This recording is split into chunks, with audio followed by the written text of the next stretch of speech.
Welcome to Myths.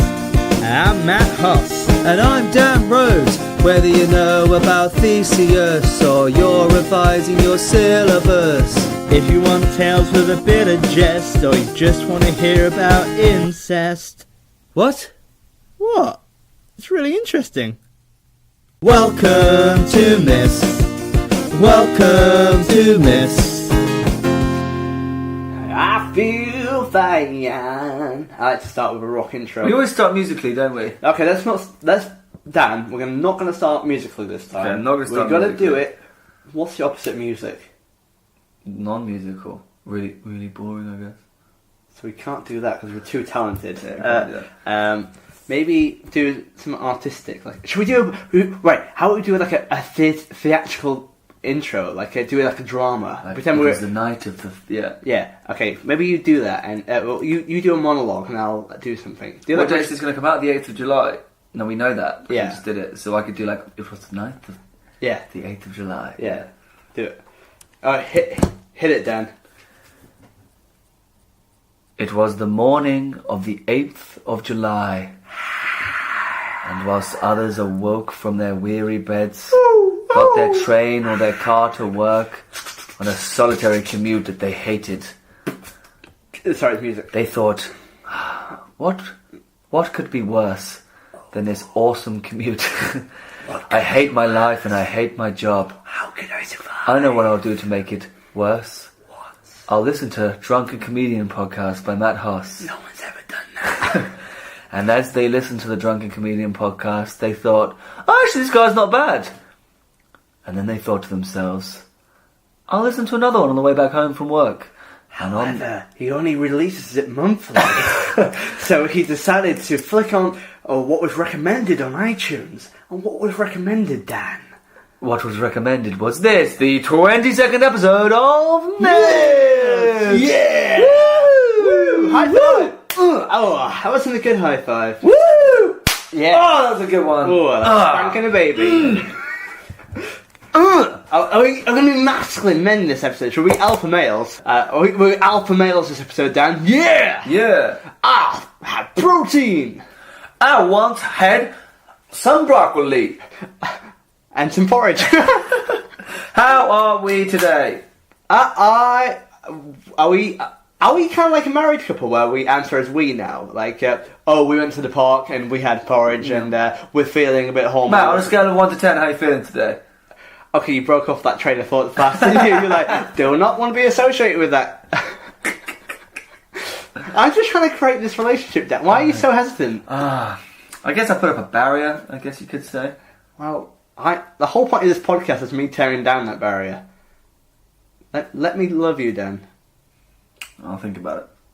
You know what? Me and Dan haven't discussed this, but the way we run these episodes is that I will edit the podcast and I'll send over something called the pod log, some notes I reckon I should take it out. Mostly we leave it in, which you probably have realised by now. However, I send it over to Dan, and Dan puts his critique on it. So, should we keep it? Shouldn't we keep it? His notes. And on episode 19, we did the pub quiz, didn't we, Dan? We did. And I said in the notes that it was actually a really sweet moment where we have a nice connection there. And I go, oh, Dan, it was really sweet. We talk about really intimate things. And I said, oh, Dan, I think I love you. And his response was, I don't feel the same way about you. I was like, way to break up with me over podlog notes.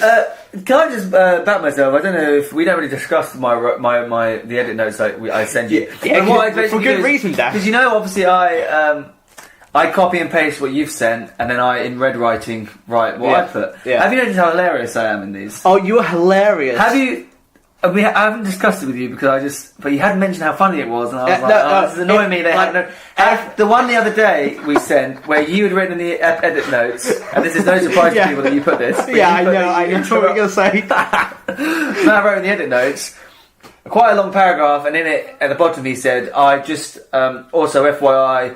We interrupt each other quite a bit in this. Can you stop? Can you stop interrupting? Can you stop? Can we quite a lot? So can you stop cutting me off in certain things I say?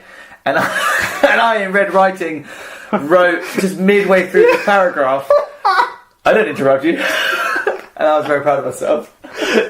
and yeah, you are very funny in those things. However, right, to put in the most vague and simplistic terms, some things we do cut out, and you'd be amazed, because some people go, wait, is this edited? I thought it's just a torrent of filth that comes out there. Yeah. No, we do cut things out. Oh, there's a whole file of stuff we cut out. Yeah, and most of that's Dan, and Dan likes to say things in the room, which we definitely can't broadcast. It's obviously just a joke. He doesn't mean it serious. You don't mean it seriously. No, I don't. No. However, he does play in that in the notes, and he knows it makes me uncomfortable, but he says it anyway. You know my dad? 10 times worse than my dad.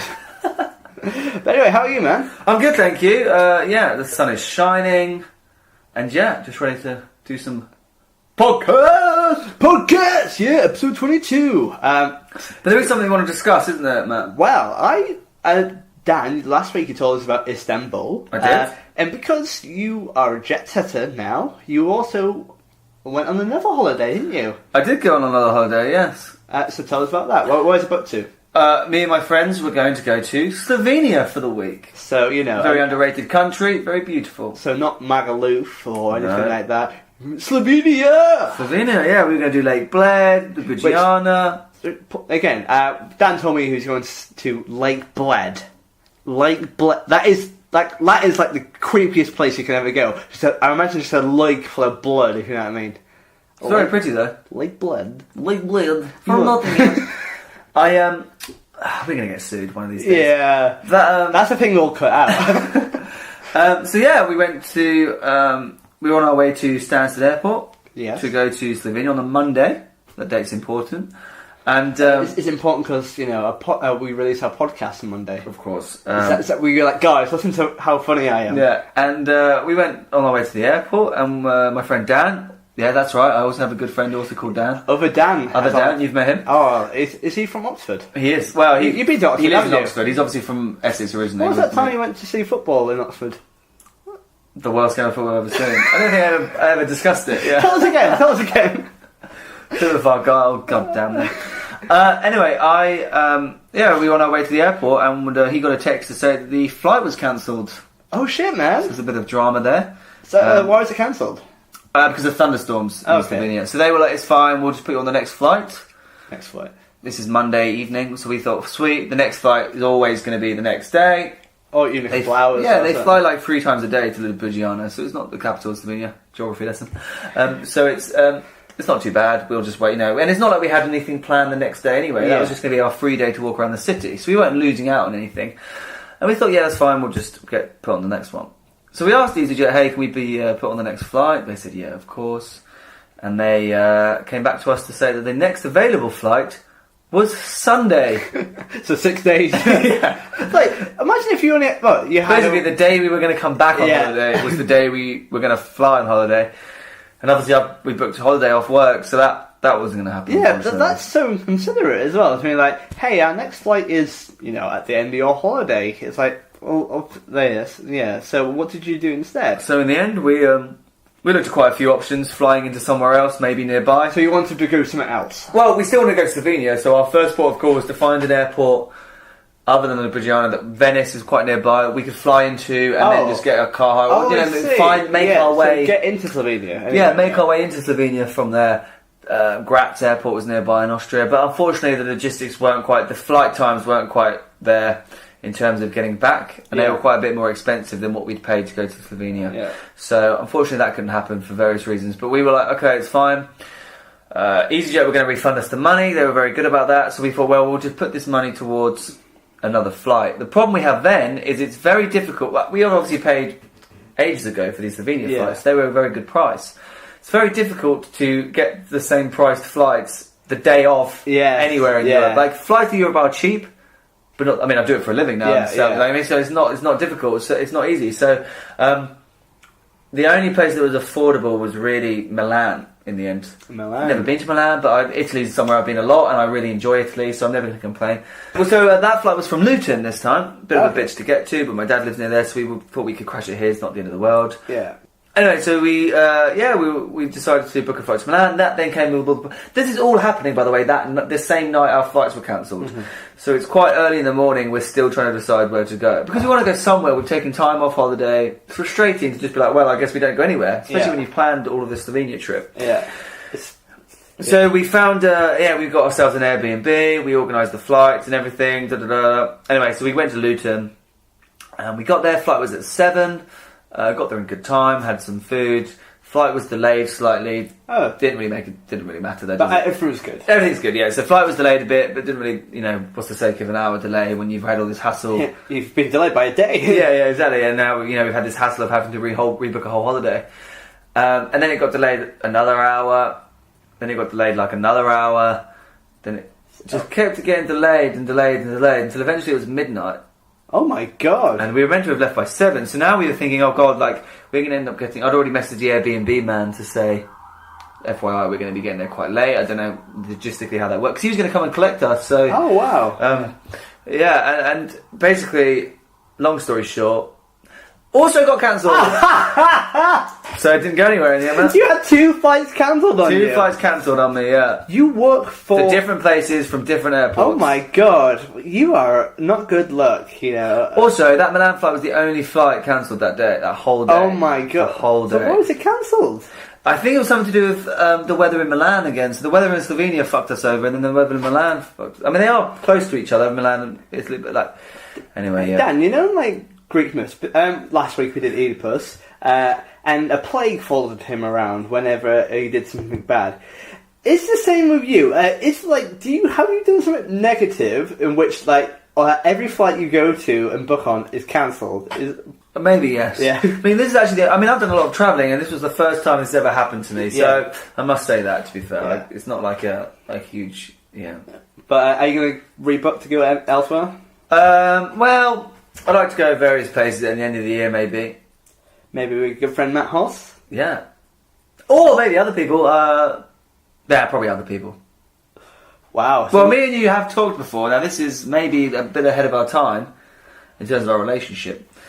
But we have toyed, haven't we, Matt, at some point doing a live from Athens myth? We talked about doing like a live from the Parthenon kind of thing. Yeah. I mean, live from the Acropolis. Yeah, I'm not sure how legal that would be, but it would be great though, wouldn't it? Right?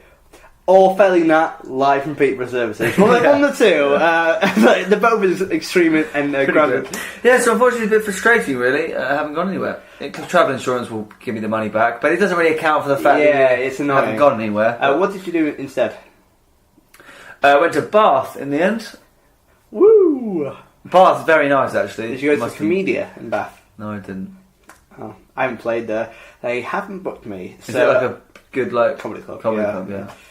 Roman baths are very nice though, actually. Yeah. And that leads us on to... but the other thing, talking about going back to Istanbul, the next thing we were going to discuss is an email you got whilst I was away in Istanbul. I was going to This is the holiday that actually did go ahead, and I actually did go there. Whilst you were away on your fandangled holiday, we received a very interesting email. It was just an image. It was like, it's probably another spam bot from the car, but... just an image, no text whatsoever, just an image. Just an image. And I clicked on it. It was sideways, so I flipped around my phone and had a look. And I'm looking at it right now, and it says, progress report for, critical thinking, student comment. And I realised that this is Dan's report card. It's a school report from my critical thinking lessons at A-level. May I read it out, Dan? For those of you who are new to this episode, you should know that in other episodes we discussed the fact that in my critical thinking A-level I got a U, and I found my basically the marks I got, and it is horrendous. It's like 22 out of 200 or something stupid like that, wasn't it? Episode 14 or 15, 14 we found the thingy, and considering that critical thinking is about developing and creating an argument, I've obviously got the world's worst opinions because this person was not happy with what I was saying. In all fairness, whenever I try and challenge to something in ratings, you're always like, yeah, okay. So maybe you've never learned that. However, this is a student comment. I've enjoyed the course and I'm finding it useful in my writing skills in other subjects. The classes are fun and I enjoyed the discussion aspect of the subject. I'm happy with the grades I have achieved in tests and hope this continues right to the end of the exam. No, it don't. So that's what I thought was the case.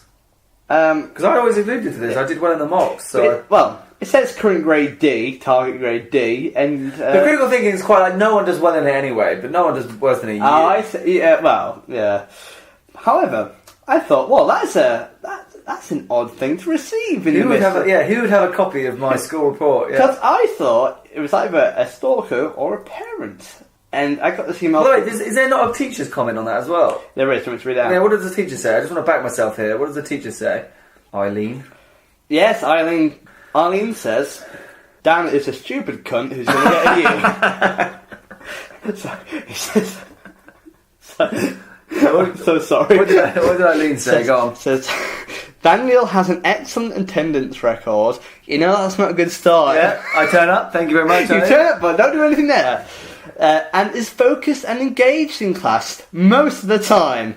He participates well in discussions and makes intelligent contributions. Practicing the skills he has learned and learning the relevant critical thinking terminology should help him achieve a, quote, reasonable grade, end quote, in examinations. Thank you very much. And you've got a U overall. So it wasn't beyond me. Well, Dan, I think we still... my brother's still really determined to get you to call up OCR and get your papers back. Hashtag justice for Dan. You know? But yeah, who could have sent this email? Yeah, who has access to my school report? No, this is all happening whilst I was on holiday. Yeah, you were away, and I had a look, and someone called Chris Rhodes, so obviously related to you. And I was like, oh, Dan, is your dad called Chris? And he's like, I was like, no. I don't know anyone. Yeah, I was like, what weird. Chris. I was like, my dad's called Andrew. And he's with me in Istanbul, so he's not... Yeah, and I was like, maybe it's an uncle, but why would an uncle have a report card? And I was like, wait, it's your mum. It's your mum's called Chris. And Matt kept asking me, who in your family is called Chris? And I kept being like, no one's called Chris. No, and I had to text Dan saying, isn't Chris your mum? And then I was like, oh shit, yeah, my mum's called Chris, and I had completely forgotten. I forgot my own mum's name. It wasn't until you said that I was like, well, I just feel like a complete moron. Like, my mum's called Chris, and not once did it cross my mum's name is Chris Rhodes, and not once did I think, who is this Chris? She's not going to enjoy this episode. However, I sent her a message saying, hey Chris, great to finally meet you, and thank you for listening to the podcast, brackets, my parents don't even know what podcasts are. And thank you for this image, it's so funny. Gonna read it out next time we record. Hope you're well, and hope to catch you soon. Best wishes, Matt Horse. Polite, nice. That's a nice email. That's a nice email, yeah. And she replies saying, I have listened to every podcast. They make me smile, and I have been mentioned in a couple, which is an added bonus. Brackets, I am easily pleased. Don't think you'll be pleased in this one, though, Chris. I think, if anything, you might want to stop listening. I have told my mum that before this comes out, that I did explain to my mum that I forgot her name.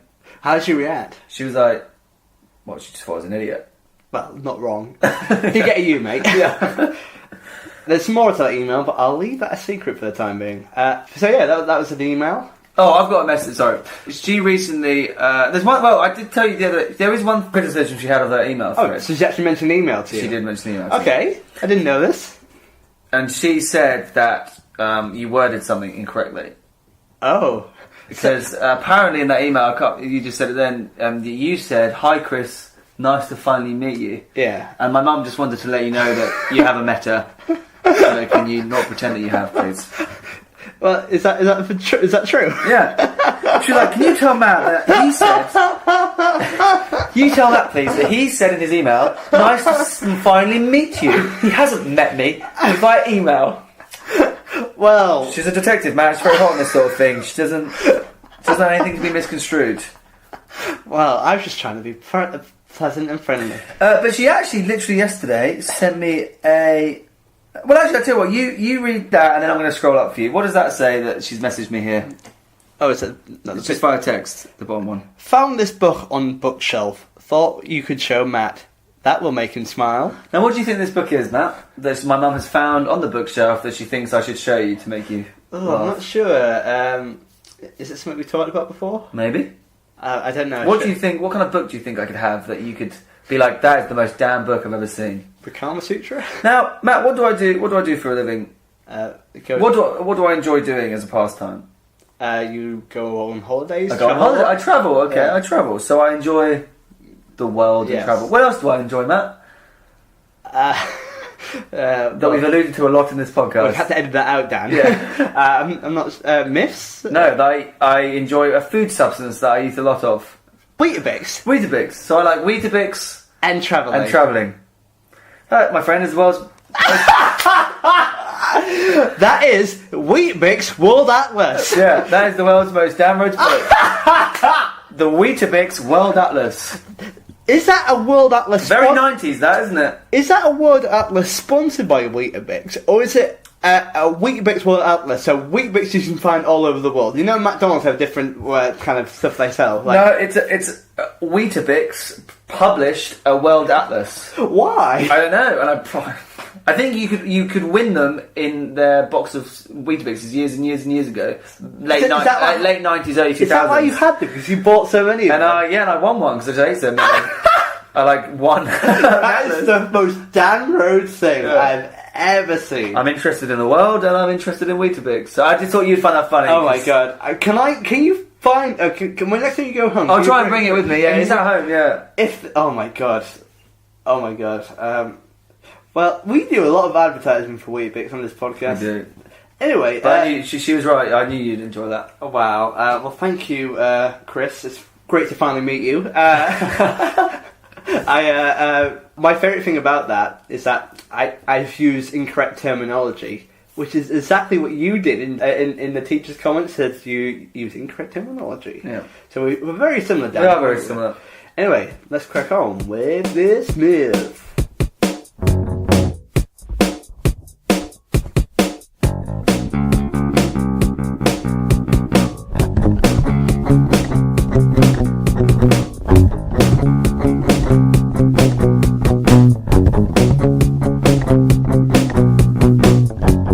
Myths. So, Matt, what is today's myth? Today we're doing Antigone. Spelt Antigone. It's spelled like Antigone. Antigone. Today we're doing Antigone. Sounds like a rock song. Now, Matt, Antigone. Da, da, da, da, da, da. Anyway, sorry. Antigone, I've heard of her before. In fact, You may have heard of her very recently. we did in last week's episode, because Yeah. she is the daughter of Oedipus, and Yes. therefore the She's the sister of Oedipus. she's half sister. Yeah, half sister. Are you still half sister, even though the other half is still your brother? Yeah, it's half that relationship. Isn't it? Okay, yeah. I think so. I get very confused by what relation someone is to someone else if it's a product of incest. Well, hopefully it's the thing you'd have to figure out too much. Yeah. Unless you're Charlotte. So that's a joke. That is a joke. Wow, poor Charlotte. She's my favourite. What? The thing is, she's the only Matt fan. He's the only person that's ever said a nice thing about Matt, and he's just ripped a new one. Wow. Bless her. Anyway, no, Antigone. Do you know much about Antigone, Dan? Well, I know that she was Oh, for fuck's sake. She was Oedipus' daughter, the product of an incestuous union between himself and his mother. But do you know the story of Antigone? No, I do not, and I should do because, as you know, I should have learned that in a Greek myth module we did at uni, and I didn't really listen. Antigone is the It's a play. No, we talked about the cutting over me. It is a play by Sophocles. It's part of the Theban trilogy. It comes after, chronologically, it comes after Oedipus. Well, that makes sense because Oedipus, being her father, had to have been born first. I hate you sometimes, Dan. Honestly. It's just almost as bad as writing that tiny writing. Anyway, what happens is that there's three plays. It's Oedipus the King, Oedipus in Columbus. It's more of a philosophical play. Then it's Antigone. However, chronologically speaking, Antigone was actually the first written by Sophocles. They were all missed beforehand, but Sophocles wrote Antigone first. So technically, Oedipus is a prequel. Okay. So, Like the Star Wars movies. is that the dramatic irony voice? Or Brian the Eagle? Yeah. Hi guys. Yeah. I miss Brian. He'll be back. He'll be back. Should I get a tattoo of Brian? Don't, please, for the love of God. As your friend, do not get a tattoo of Brian the Eagle. Because he doesn't look like Because it. it'll be funny for like one episode of the podcast, and then it's like, you have that for life now, a goddamn Brian the Eagle tattoo. So do you know... One of the lesser known characters, of course, in Greek mythology. It's not as big as, Atlanta or the state of Atlanta in Georgia. Still only £5. I don't actually, because they gave me £5 when we were in Yorkshire. So Yeah, you did. unlike the Weetabix bet, I actually did. Oh, shots fired, mate! Shots fired. I'll get you 100 Weetabix on the 100th. On the 30th episode, we said we're going to do prophecies. Yeah. Which I'm not going to remind you about again because you'll forget about it. So that's. And I have actually already forgotten what they were, so that's kind of working. Yeah. Well. Yeah, basically, I reckon on episode 30 I'll get you 100 Weetabixes. Okay, thank That'll you. be a live Peter Service special. Yeah. But anyway, what was the saying? Antigone, Oedipus is actually a prequel to Antigone. Was I saying something else after that? Something about Antigone, I guess. Oh, I studied Antigone at school as well. The same module as Oedipus as well. So, let's get cracking then. Also, I haven't read it, so I'll fill in any details that I'm missing. Yeah. So long story short, Antigone is both the daughter and the sister of Oedipus. Yes.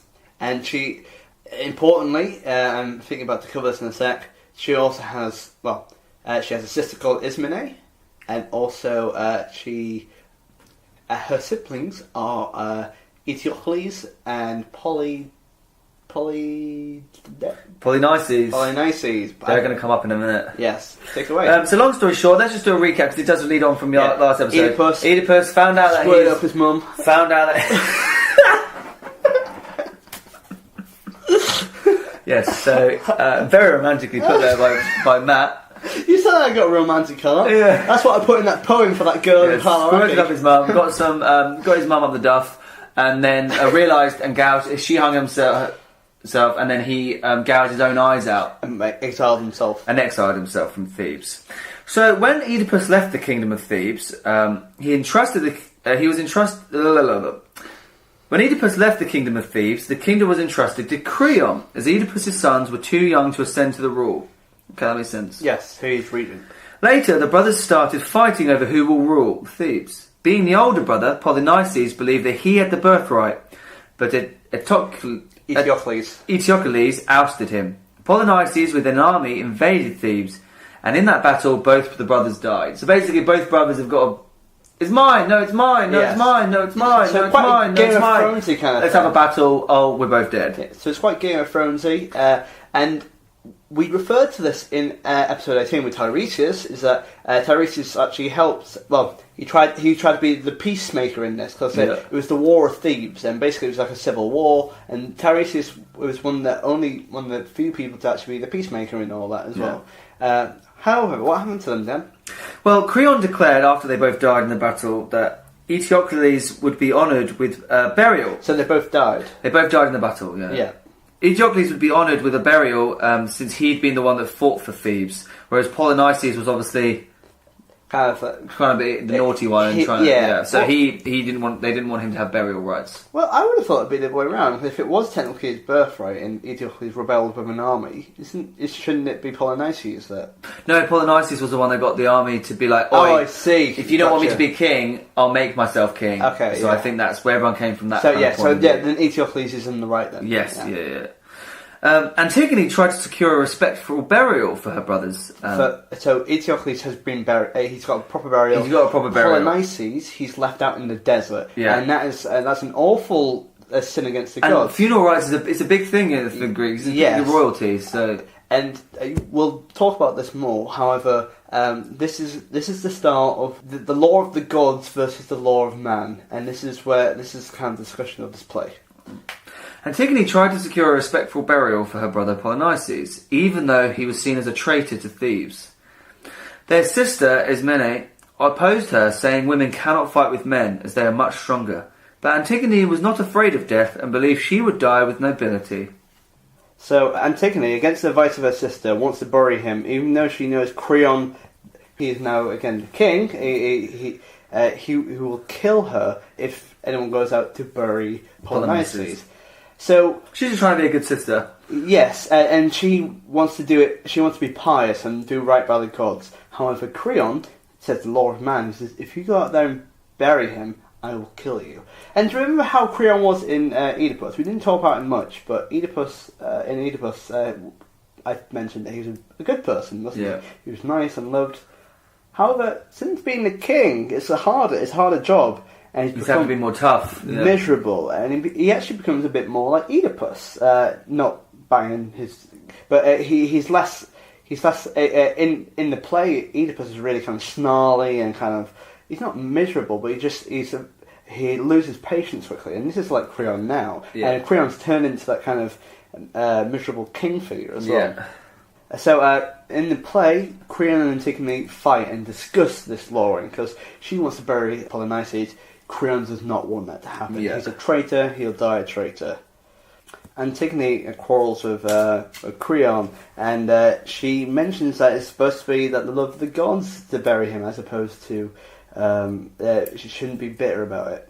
However, we also learn that the reason why Ismene doesn't want her to bury her brother is because if Antigone dies, she's left by herself. So she's been not selfish, but she doesn't want Antigone to die as well. Because then she's lost 2 brothers and a sister. She's lost all of her siblings. And in this, but that's also the reason why Antigone wants to do it, because she's lost her brothers. And she says in the play, I can get a new husband, I can get a new son, but I can't replace my brother, which is. I think she can afford not to be less clingy to her family, knowing her family's reputation. I do have a question, actually. Do the siblings know that they are the product of incest? Yeah, I think so. I think so. But, just don't mention it, you know what I mean? However, we also learn of a new character called Haemon. And Haemon is Creon's son. Okay. And importantly, he's also Antigone's lover. Oh, Dave's been getting it. Oh, yeah. Spunking up the mum. Damn, Antigone. My name's Haemon. I reckon that's how he talks. My name's Haemon. My name's Haemon. I'm gonna go Haemon. Hey, y'all. Yeah. It's Haemon. So, that's Creon's son. And, isn't that a bit incestuous again? If it's her cousin? Well, who was Creon to Oedipus? Was it Oedipus' uncle? It's Oedipus' brother-in-law. So it would be... Creon is the uncle of Antigone. Meaning that Haemon is the cousin of Antigone. Yes, they're first cousins, aren't they? Yeah. Is that... It's better than... Brother and mum, Yeah. Brother and mum, yeah. I love the idea that, can you imagine that being Antigone? How did your brothers die? Oh, they had an argument about the throne, and then they, murdered each other. It was really quite embarrassing. I thought you had an older brother, Oedipus. What happened to him? Nothing. Nothing. Didn't he get blind or something? No. Creon then, after talking to Antigone, he's frustrated, so he makes a public declaration. Anyone that goes to bury him will be prosecuted and will die. But the gods don't like this. However, a sentry goes to Creon and informs him that Polynices has secretly been buried. Creon is furious and plans to violently punish the man. So she has gone through with it and buried him. Creon furiously plans to violently punish the man who did this, but probably, it's Antigone's done this. Yeah. You'd think he would know it was Antigone. He kept telling her, don't bury him, don't bury him, don't bury him. Hey, Creon, someone's buried Polynices. A guy's done it. Surely his first port of call will be Antigone. Well, it's pretty obvious she did it. She's the only person that's been asking to bury him. Let me just remind you of the family of... there's an oracle who said, my son will grow up to kill his dad and murder his mum. The dad's been dead, but I'm being married to this random person who I don't know. It's in the family. They're not really good with that kind of thing. No, that's true. No deduction skill. So the body's been laid to rest, which is good. However, Antigone performs the burial rites, but she is brought to Creon, who is angry. Antigone, however, does not regret her actions and is willing to accept her punishment. Do you want me to read out a quote? Yeah, go on. She says, I knew I must die, even without your decree. I am only mortal. Can anyone living, as I live, with all evil about me, think of death less than a friend? This death, O mine, is of no importance, but I have left my brother lying in death and buried. I should have suffered. Now I do not. You smile at me. Ah, Creon, think me a fool, if you like, but it may be that the fall convicts me of folly. Don't know what that means. I got 10% of that. Yeah. Basically, she's saying, hey, I can live with myself now that I've given my brother a correct burial. Yeah. So Ismene is brought forth to Creon and Antigone. Ismene confesses and that she is guilty, but Antigone, this is not true. So Antigone is like, no, she refuses. So the other sisters come in and said it was me. Yeah, so she can get her off the hook. But Antigone refuses to allow Ismene to take any blame for the crime she did not commit. I was about to say this family is very close, but they are literally very close. Yeah, but no, they all respect. They all like each other. However, I think actually Antigone's quite annoyed at Ismene because she didn't want to help him bury her. So Antigone's like, no, I don't want you part of it. You know, you did not. I want to suffer the consequences. Yeah. You did not help our brother. You know what I mean? Yeah. But she feels guilty that she didn't help. So Haemon, Creon's son, visits Creon to attempt to spare Antigone because he says he's going to kill her. At first, Haemon seems pulsating and willing to obey his father. However, it seems later that Haemon's loyalty lies with Antigone, as he tries to convince his father to let Antigone live. Haemon mentions that the people of Thebes side with Antigone, and asks Creon to yield to reason. Creon angrily refuses, and Haemon becomes angry, saying that Haemon's saying, then she must die, but her death will cause another. So he's trying to be reasonable about it. He says if you kill her, others will die. Creon thinks that this is a threat on his own life, but at the end, he realised that Haemon was talking about himself. So he says, one other person will die. It means himself, but Creon thinks it's a threat towards him. So he feels a bit more he feels a bit scared. Creon decides to imprison Antigone in a stone vault, giving her little food and water, but ultimately sentencing her to death. Before she's locked away, she coughs and says, I have tuberculosis, help me. and she dies of natural causes. The end. Before she's locked away, Antigone speaks of the curse on her father that caused her death and curses Creon as well. Whilst in the vault, she meets a Minotaur. And he goes, I'm a little Minotaur. Yeah. I'm a film. And in the meantime, Tiresias, again, he's like, dude, just let it lie, it's going to end badly if you imprison and kill her. You have to respect the gods. But Creon's angry and pushes him away. Poor dude. Tiresias visits Creon, warning him about the sign from the gods and telling him that he should yield. Creon grows angry and accuses Tiresias of seeking money. The same as Oedipus did in Oedipus Rex as well. Tiresias grows angry as well and gives Creon a final warning that starts to unnerve him. After advice from Tiresias, Creon decides to free Antigone. However, that's good. Creon hurries, but he's already locked her in the vault. Creon hurries to bury Polynices' body and rushes to free Antigone from her imprisonment. As he approaches the stone vault, he realises that Haemon is there, lamenting. Antigone is dead. She hung herself in the stone vault. Haemon is devastated. Who's just been leaving rope around in the stone vault? He's like, here's some water, here's some crisps. And here's a rope. Yeah. Haemon, he's angry and upset. He goes over to Creon and he grabs the sword out of his belt buckle and pulls it out. Creon thinks he's about to attack him, and he does. He starts to swing, but he misses. And Haemon, devastated, he uses it on himself. He kills himself with his sword. Because he missed? No, he's just like, I don't want to kill you, I'll just kill myself. I see. Yeah, it's a Greek tragedy, mate. That's true, yeah. So I forgot what that was.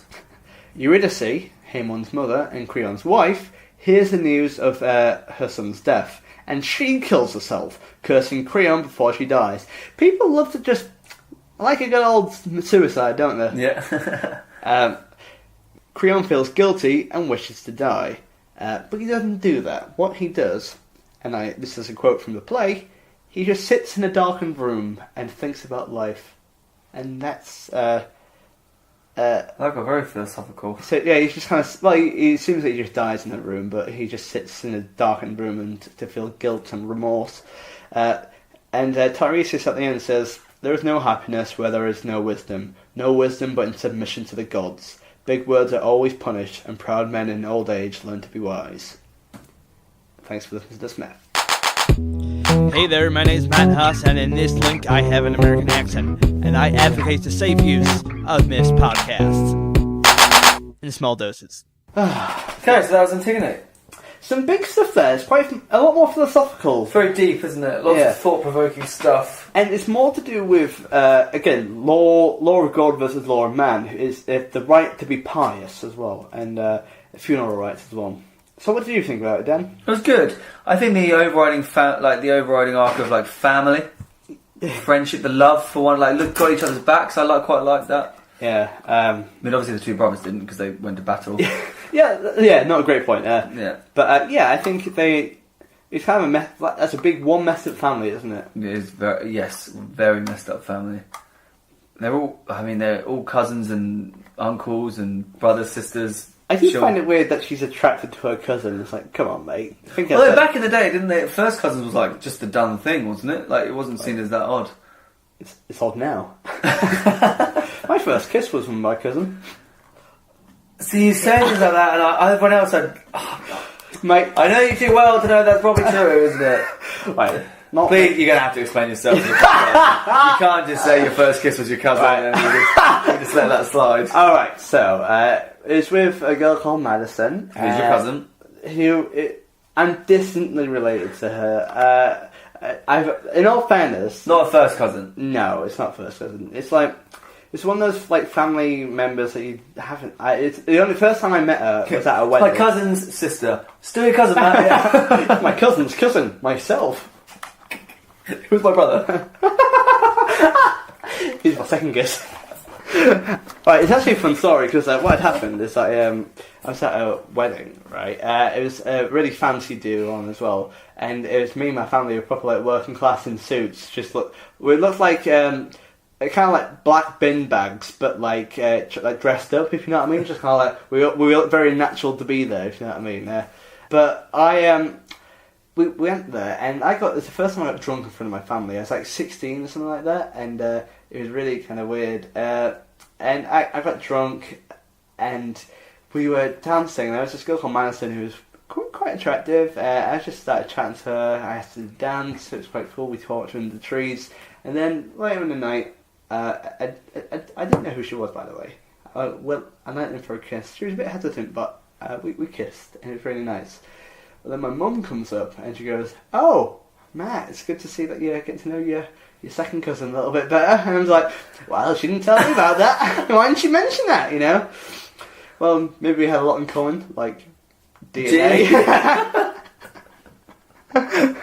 Yeah, isn't that weird though? Okay, so it's not your first cousin. That makes it somewhat bearable, I guess. I didn't know who she was as well. Like, I think Oedipus. What was that? It was like Oedipus. You just didn't know who it was. Wait, well, it was not intentional, if you know what I mean. But the other times... well, I'm glad you explained that, because I didn't want you to just say to the podcast that your first kiss was your cousin and then we just leave it like it was nothing. Like we always do. There's more to that story. No, there isn't. No. Oh, God. I squirted my mum. Yeah. Anyway, your child's now 7. It's nice you think I had sex when I was 16. Not for a long time, my friend. Anyway, in life, So no, I think it was a nice moral. Nice. The overarching of family. You know what? If you want to bury someone, Matt, you bury someone. After they're dead, that must be. Don't just bury someone alive. That's the opposite. This is also another case of half measures as well. Korea was like, "No, I'm going to punish you, and you're going to be in a stone vault, and you'll die there." First, why don't you just kill her? Or secondly, if you're going to just imprison her, and you want her to die, don't give her food or water. You know what I mean? Yeah. Or rope. Yeah. Or more rope, if anything. Anyway, let's rank this mother out of. I used mother in a pun sense.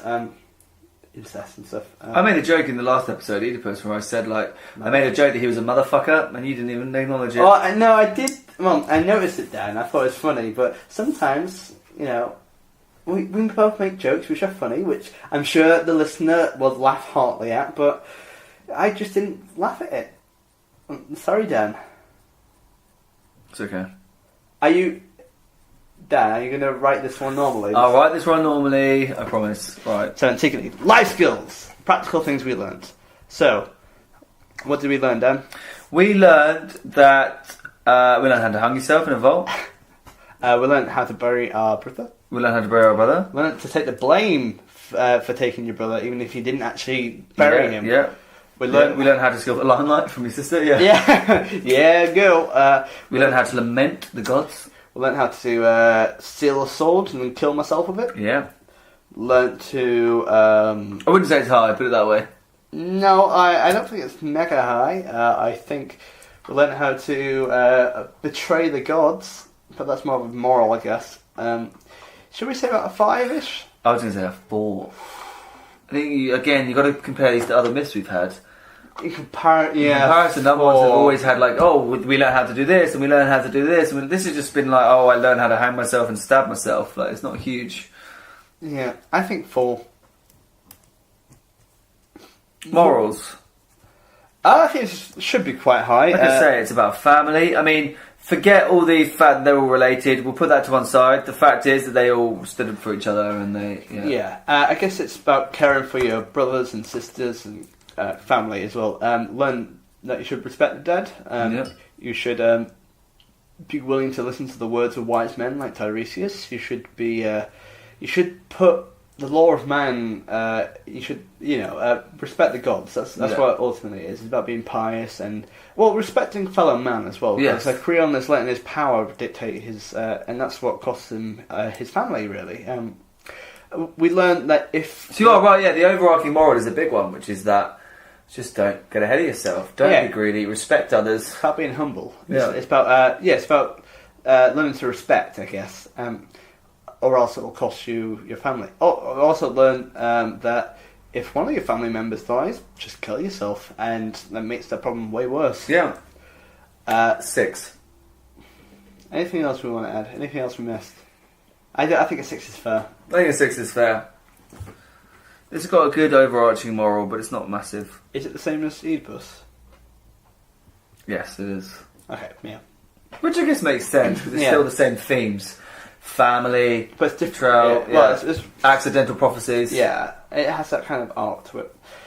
So creativity, not as high as Oedipus. No, I don't think it's particularly creative at all, actually, if I'm honest. Well, it's with by Oedipus, other myth standards. But yeah, I think with Oedipus had that kind of like, who both believe in different things. However, with this, it's more to do with, I believe my brother should be thing. Creon's like, no. Tiresias is like, no. But she does it anyway, and then she kills. I think the only creative thing is that she was in a stone vault. Yeah, there wasn't even like any monsters or great deaths. Everything was just meh. Maybe like a 2 or something like that. I was going to go 2 or 3, honestly. Is it? Are we being too harsh on it? I think a 3. It's not going as harsh as a 2. I mean, there is some creativity to it. What creativity? It has a storyline. Yeah, there is a narrative. That's a minimum of 3. Yeah. And WTF. So I think this is score decent. I think stone vault, hang yourself in stone vault. First cousins. Is that WTF or W? Yes. I'm not advocating.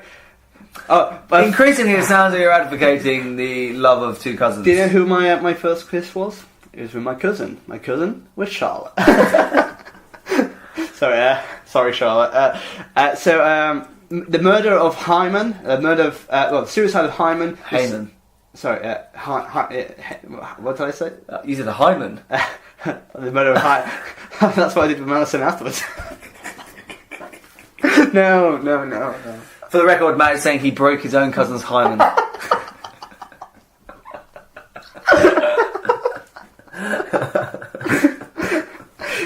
What's that in your hand?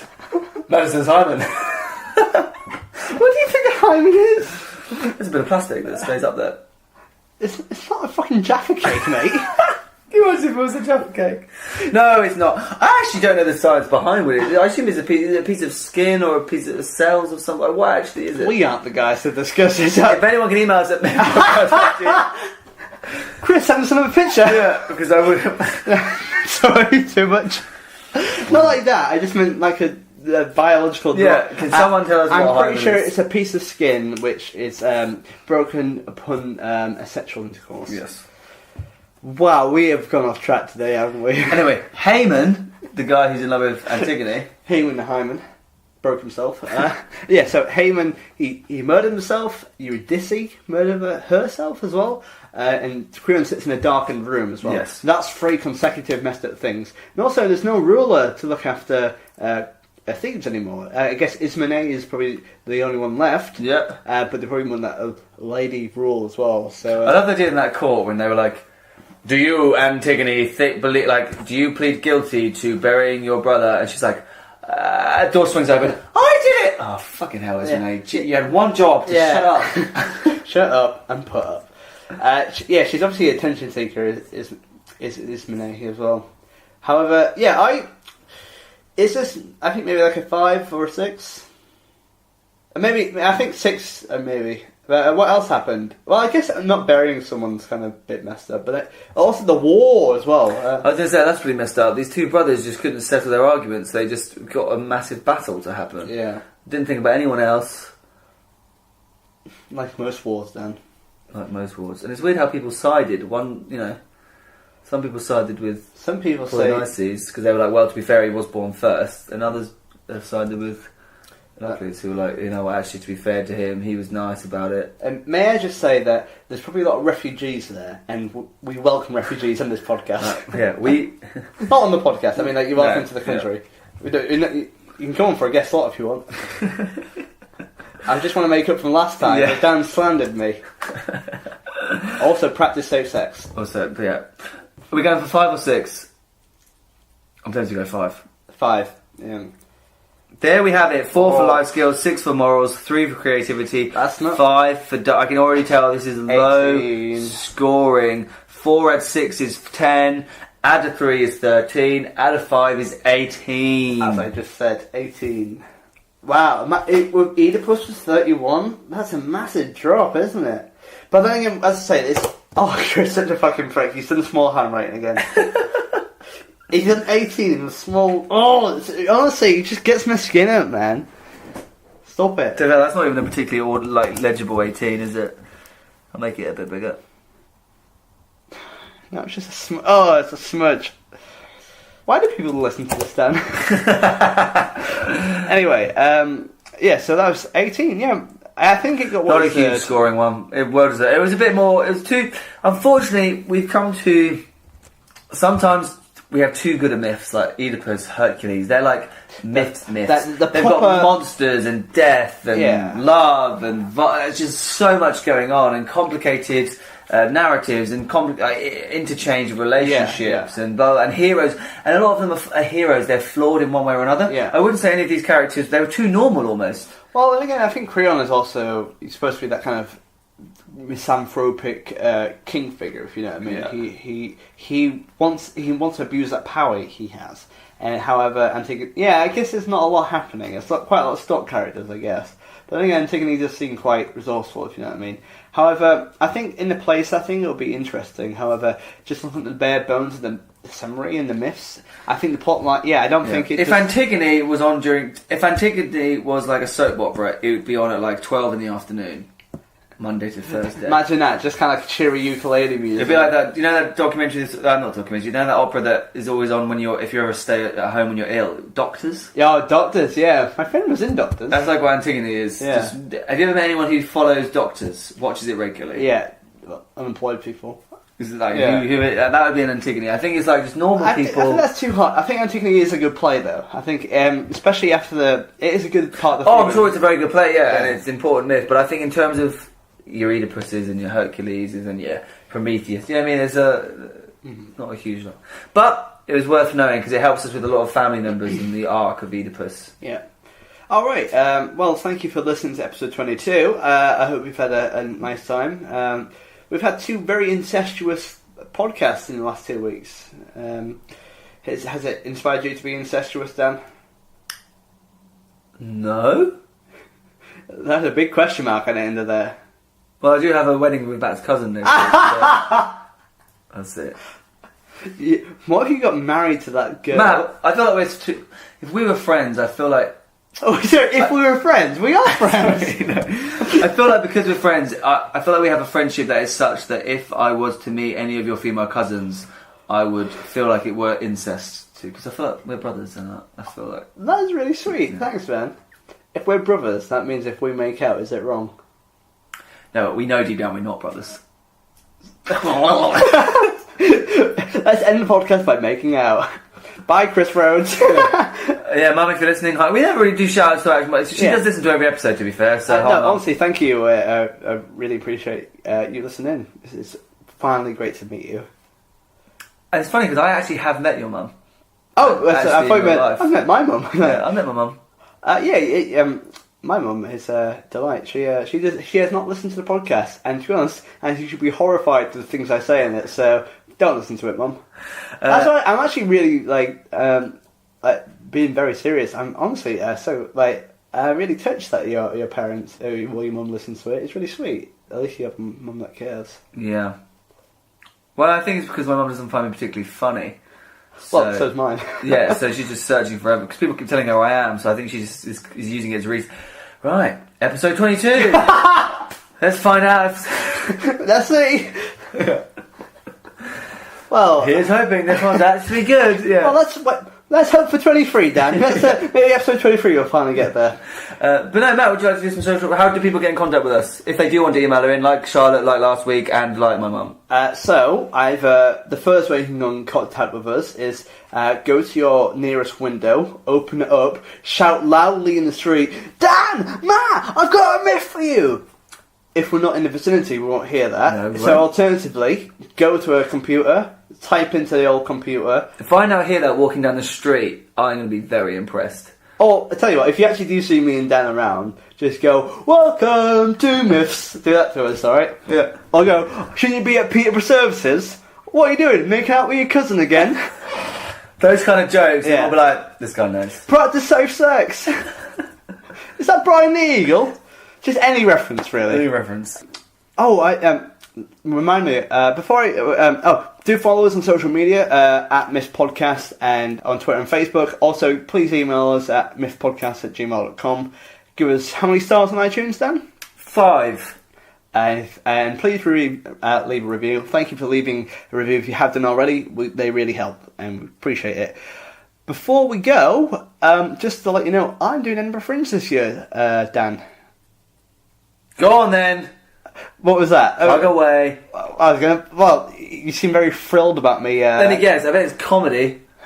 I hope so. I did a gig last night in Hastings. I love that the people would leave your comedy gig being like, was that performance art? Because I'm not sure if... I did a gig in Hastings yesterday, and they questioned that as well. Before the show, this old lady goes, "Oh, is it comedy?" I was like, "Yes, it is." "Oh, are you the comedian?" "Yes, I am." "Is it funny?" "I don't know." How long's the show, Matt, in Edinburgh? I am doing a show with a guy called Nigel Lovell. We're doing a two-hander show, so I'll be doing half an hour, he'll be doing half an hour. And we're doing it every day at the Fringe, from the 4th to the 25th of August. We are at the Three Broomsticks at 7 o'clock to 8 o'clock. And, right, do you know what it's called, Dan? Right. What is it called? The person I'm working with is Nigel Lovell. I'm Matt Horst. We've called it Lovell's Labour's Horst. I expected more. Like Love's Labour's Lost. Yeah, but come on, that's a good pun! That's a good pun. Will people get it there? I don't care. Yeah, like much of my comedy, I do it much for me, I suppose. But anyway, are you going to come along and see it, Dan? I might do, actually, yeah. But yeah, do come along, 7 to 8, and we would love, if you are a Miss fan and you like what we do, please come and see if we do stand-up as well. It's a bit different to what I am in here, but definitely, it's definitely funny, isn't it, Dan? It is funny, no, it is, your stand-up is good, you are good at it. Sound more realistic, yeah. Strain to get that out.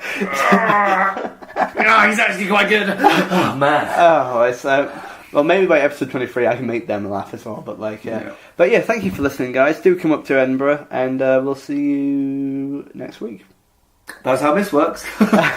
Every week without fail. Yeah. All right, Dan. Let's make out before we finish this. All right. See you soon, guys. Bye. Hey, Matt, isn't that your cousin? Oh, Madison, no! Myths, myths, myths, myths, myths, myths, myths, myths, myths, myths.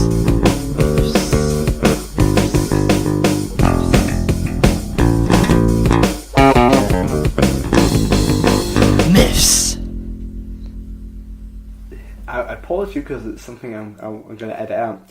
Once up with a girl from Milan. Carry on. No! You said it like I didn't know who it was. Yeah, I do also know this guy. Is that why you went there? Yeah.